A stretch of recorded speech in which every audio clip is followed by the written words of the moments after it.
小互斗，喜祥和黄家千主演的国片《老大人》预告曝光引起广大回响，2个礼拜已创下将近300万点阅，写实的养老院，赚人热泪的亲情戏，引起强烈共鸣。另外，日本片《不管妈妈多么讨厌我》也描述儿子和母亲如何成功修复关系。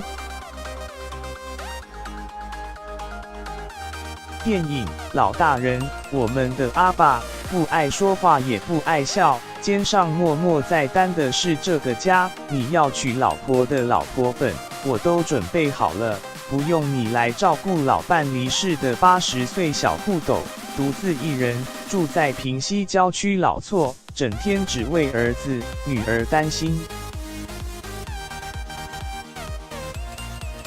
电影《老大人》，爸，我们昨天讲好的，爸你去忙你的，我不会麻烦你，你跟阿元常来看我就好。喜祥身为承担家计的长子，卡在父亲日渐虚弱与妻子的压力间，不顾妹妹黄家千反对，执意将爸爸送进养老院。电影《老大人》预告释出，已经创下近300万点阅。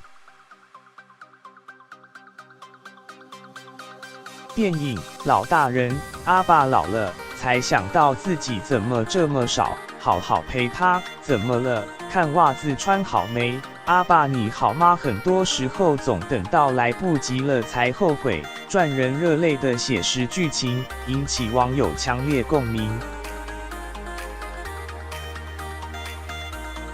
黄家千很有距离的方式来爱你，对，都觉得帮你想好了，都帮你想好了。可是因为没有表达，那个状态会越来越亲情催泪不败题材，无独有偶，最近还有这部日本片《不管妈妈多么讨厌我》。电影《不管妈妈多么讨厌我》，我有一个要求，我希望看见你真正的笑容。继续怨恨你吗？不会后悔一辈子吗？太赫讲出心中的秘密，却得不到母爱的回应，一场激烈争执愤而断绝关系。长大后因为朋友一席话，才决定重新开始。你我身旁的日常搬上大荧幕，触动观众心。